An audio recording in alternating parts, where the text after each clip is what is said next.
Hello, welcome back to Let's Play the Journeyman Project 3 Legacy of Time.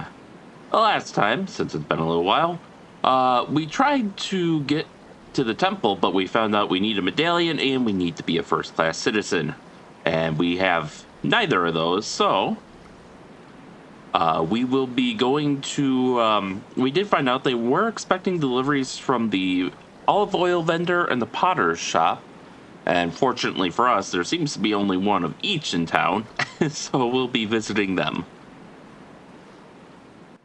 Oh, so, where are we off to this time? Let us go to the oil vendor. The olive oil vendor's shop. That'll be 10 dramois. Have your coin, sir.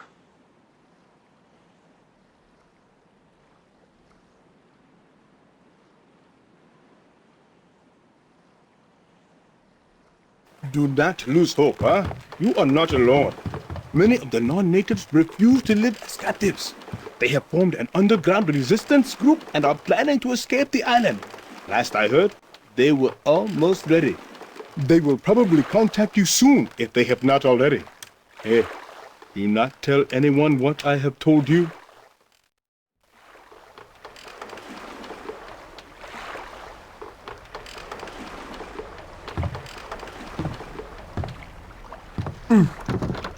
All right, we've arrived. Thank you for your business, eh? All right, well, that was some useful information he told us, potentially. God, it's so beautiful in Atlantis. There we can see the trees. So this, keeping an eye on where these trees are kind of gives you a sense of where you are in the city. So it's all kind of connected, and I love that.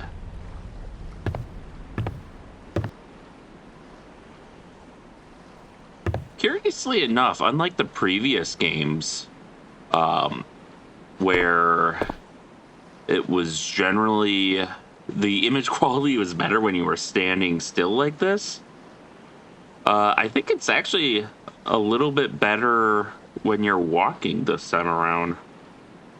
Seems a little sharper.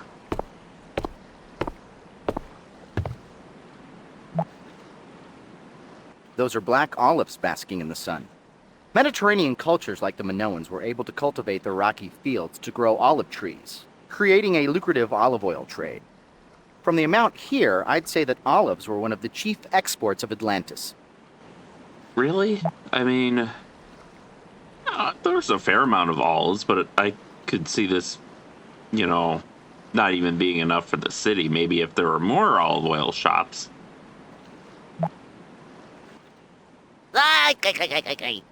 Well, there's me olive oil. Looks like it's bottle your own here. So yeah, there's just the thing of olive oil sitting there, and these are supposed to be olives, but obviously they're just a Sprite or something. Picture. Well, let's see what all that squishing is about, but first... Those vases have some sort of imprint on the front. They could represent the contents or who they belong to. And sure enough, that symbol looks like something we've seen pretty recently. Aha! Gage, I've seen that symbol. It was on one of the walls by the lock. And indeed it was. So this must be going to the temple. And it's a good bet that the medallion bears this seal as well. I think that's what this message says. The guards said that the temple is accepting deliveries from the olive oil shop. One of the vases in the olive oil shop bore the bull's head and double axe, the same seal that is emblazoned on the doors to the lock. I'm hazarding a guess here, but the gold medallion that allows entry into the temple may have that symbol on it. All right. Oh, what does he have to say now? Well, assuming that a medallion bearing the bull and axe symbol can get us into the temple, why don't we try to make one? Maybe we could make a crude medallion and copy the symbol onto it. Ever make a fake ID? Yep, we'll be making a fake temple medallion, and at last, an Atlantean disguise. So she is... Okay, that is a lot of olives. And she's got another crate of olive oil, and more buckets of olives. Kind of a Nice shop. Hello. Oh, forgive me. I wasn't expecting any customers today. I just assumed everybody would be at the festival or preparing for the Kalos Kalir. It is easy to forget that not everyone on the island shares our beliefs. Now, there's generally a couple of themes with these zones. Like, there's like one person who serves as a newcomer who you'll be spending a lot of time as, because as a newcomer, people will be more than happy to explain things to you, like the captain here at Atlantis. You'll see the others in the other time zones. There's also typically one person who serves as like the primary exposition person for like explaining the lore or the history of the city. And in this case, this is her. So I hope you're ready for an Atlantean lore dump. So, what happens at the festival? The festival is a 5-day celebration ending with the Kalos Kalir. It only happens twice in a lifetime, so everybody participates. There is always much food and wine, beautiful music, dancing, and entertainment of all kinds. It's really quite a party. But still, the thought that we would be better served by a more reverent observance lingers in my mind. If you don't mind my asking, what is the Kalos Kalire? Well, I suppose I can tell you a little bit about the Great Battle. You see, it is our belief that the Earth Mother's children await to possess her healing powers as their birthright. Tomorrow, when she reveals the source of her powers, the Galeth, they will lock together in a battle of greed that could destroy themselves and their mother altogether. This battle is called the Kalos Kalir.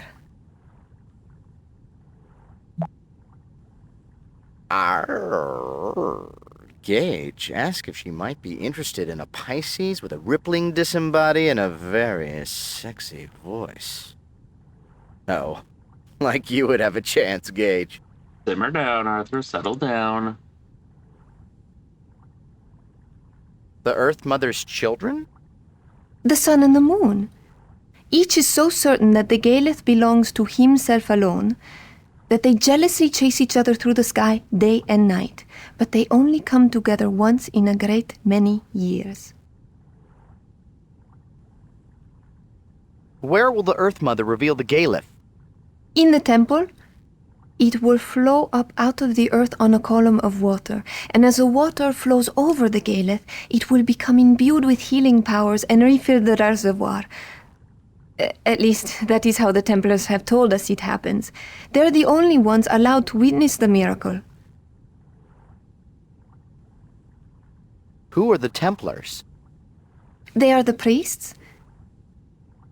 Some say the Earth Mother gave them the secret of eternal life. But who would know? They almost never leave the temple. Only once have I ever seen one of them. Does the healing water really work? Oh, yes. But non-natives are not allowed in the temple.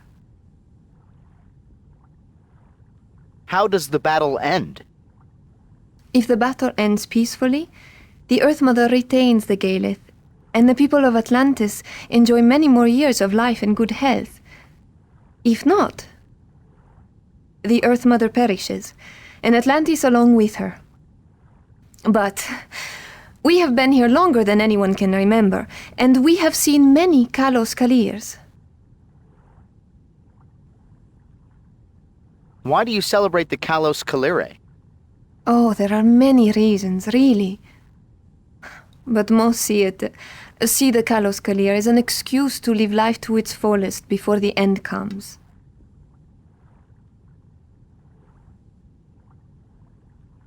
Well, I should leave you to your work. Earth Mother's blessings.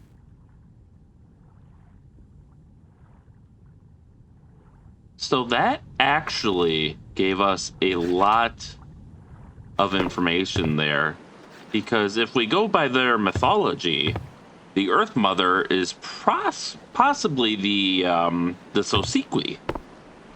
her legacy, her gift, the Galeth, is probably the legacy that the Sorolans were talking about, and the sun and the moon are probably the Sorolans and the Quathpola in this mythology. And because when they do get together, when the eclipse happens, coincidentally enough, they did destroy Atlantis. Now, there's another shop here, actually, because she has a brother who happens to be the Potter. So we're going to talk to him real quick. But first, let's look at this mural. Minoan artists were renowned in their day for their unique skill. They rejected the notion of rigid geometry in their work, creating beautiful art pieces that emphasized natural scenes. Minoan women enjoyed many privileges that were not extended in other civilizations of this time period.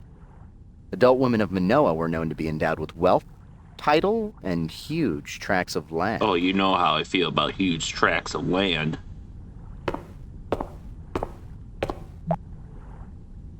That's Mr. Atlantean 1281 BC. Still looking good, champ.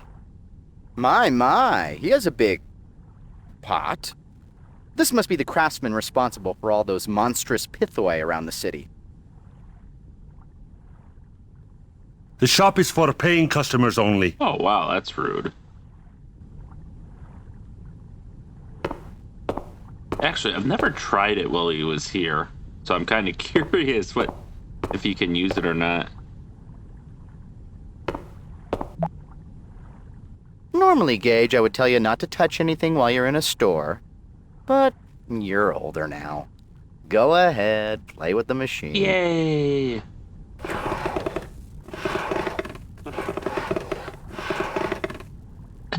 Looks like a turd or something. Okay, so you actually can use this, despite the Potter being right there. Yes, Mike, it's Amazing Discoveries, and this week we're showing you the amazing Play-Doh Poster Press. It twists, it squeezes. Order now and you can make a spinach pasta, an artichoke pasta, or how about a nice linguine terracotta? Alright, so we will take this. Raw clay. Object analysis. Raw clay. Don't do this to me. Don't do this to me, game. Alright, it doesn't like something about that. I'm not going to risk it crashing the game on me there. Date found 5th of October 1262 BC. Location Mediterranean Sea. Composed of water and a mixture of common elements, this lump of clay can be easily sculpted and shaped. And you'll notice how we already kind of shaped it ourselves from the little turd noodle that it was. What if we made an impression of the symbol with the clay from the potter's shop? The clay looks pretty soft. And he's actually right on that. This will serve as the base for our medallion. So while it's wet and soft, and since the olive oil vendor is so preoccupied with her swishing and churning, we can do this. Squish.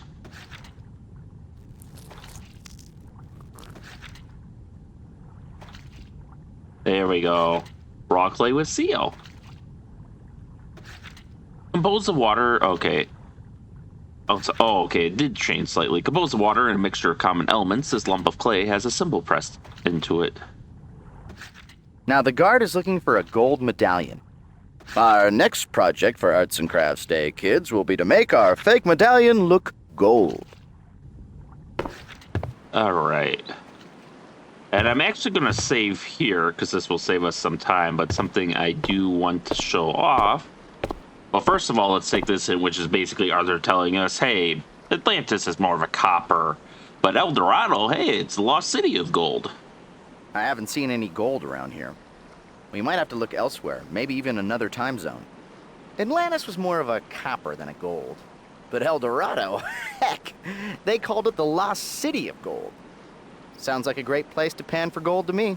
Yeah, so they're giving you a very heavy-handed hinting that, hey, it's time to look at other time zones, which I don't think they really did in the previous games as much.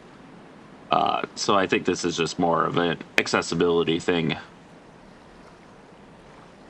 Now, let's save here, because I do want to show one thing, which I didn't know you could do this for until I saw Orion's playthrough. But it's kind of funny. Ah, back again, I see. Where to this time? The temple. I can take you there for 10 drachmae.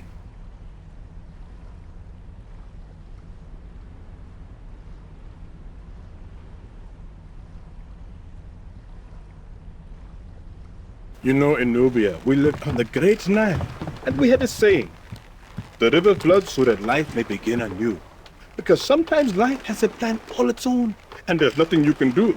So you might as well make the best of it. Besides, life is not so bad here. Most of the people are friendly. I have a roof over my head and food on the table. The resistance offered me a chance to leave. I decided to stay. No, this is my home now.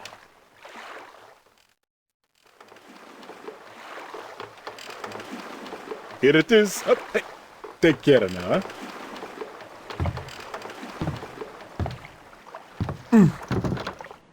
So we need a first-class disguise, so the olive oil vendor probably qualifies.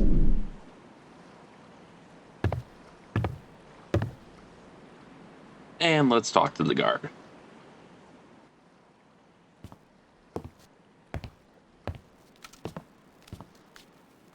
Your medallion, citizen? And you can actually give the clay medallion with the seal.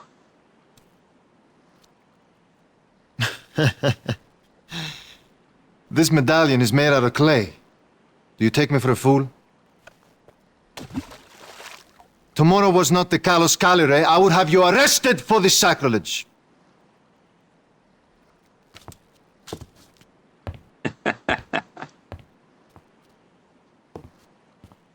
And Arthur even has a comment about it.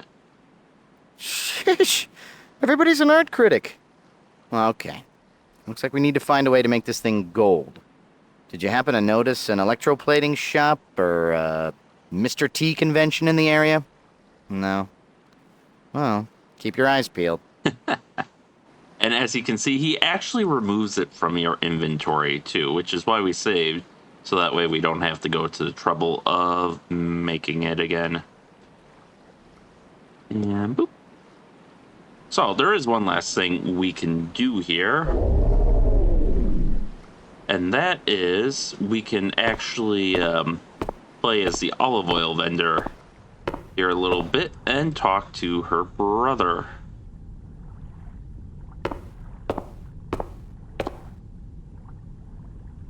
We need to use the kiln to make a medallion, but I don't think he's gonna just let us walk up and bake a cake. Maybe we could make him an offer he can't refuse. The potter isn't letting anyone near his work. Since trying to sneak around him would be a physical impossibility, we should start thinking of ways to try to get him out of the shop. Wow, that's rude, Arthur. There is plenty of room there. Tira, have you already finished making the olive oil? Oh, I envy you. I still have a dozen pots left in the kiln. They will not be ready for at least 3 hours. Meanwhile, I am stuck here with nothing to do but to wait and watch. Stuck here? Is there somewhere that you need to go? That is not funny. You know how I've been looking forward to the festival, and tomorrow is the last day. Okay, I can take a hint. Go ahead, I'll watch the M4A. Truly? Oh, thank you, Tira. Remember to turn them so that they do not crack.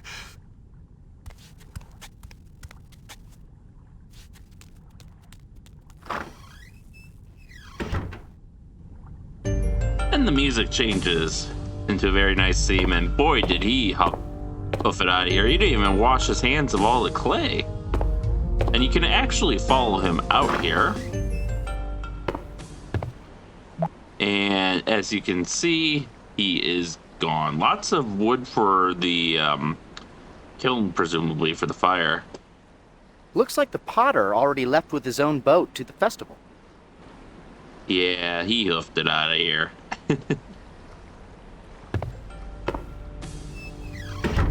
Alright, we can drop our disguise now. So there's not much we can do here because we need we're gonna need the gold before. That oven looks interesting. Go poke your head inside and see if anything's cooking. We're gonna need the gold before we can actually cook the pot. I'm actually a little curious. I'm wondering if it'll let me. So let's overwrite that.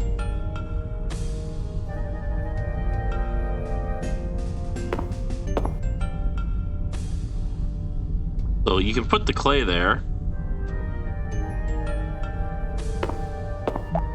And then we can turn it.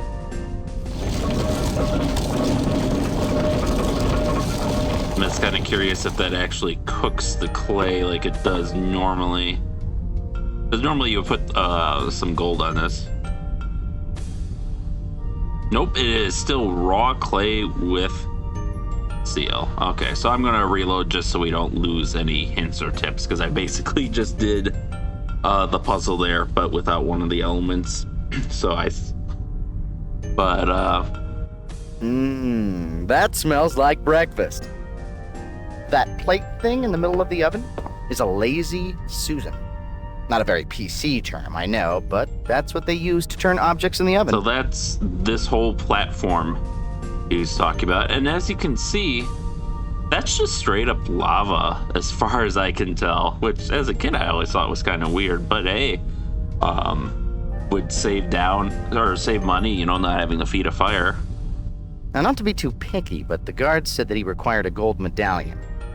It could work, but if it doesn't, you should start practicing making clay license plates. And there's one more thing we can pick up here. You might as well take the containers. You've stolen everything else. Yeah, we are a bit of a time thief. Thieves in time. Okay, that scared me for a second, but yeah, you close the doors whenever you walk away, because you're nice. And we turned his... Actually, let's turn his pots so that way they don't crack. The only problem I could think of is I'd imagine the volcano, you wouldn't be able to control the heat very well, so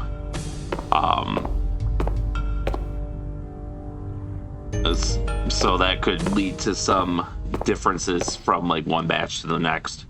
But we did pick up 2 items, actually. We have the pitcher. Object analysis picture, date found 5th of October 1262 BC, location Mediterranean Sea. A simple container capable of holding a measured volume of fluid. The pitcher is currently empty. And we have the bowl. Object analysis item bowl. Date found 5th of October 1262 BC, location Mediterranean Sea. A simple container capable of holding a measured volume of fluid. The bowl is currently empty. And we're actually going to fill one of those up. Now, there is some stuff we can still do in Atlantis, but honestly, if we want to make it to the temple, we do need to visit El Dorado and get the gold there. So that's where we'll be visiting next time. But first, let's fill her up. And now, we have a pitcher of oil. A simple container capable of holding a measured volume of fluid. The pitcher is currently holding olive oil. And I think that is where we'll leave things off. Next time, we will visit El Dorado. So with that, thank you all for watching and stay tuned for next time and stay safe out there. And we'll see you then.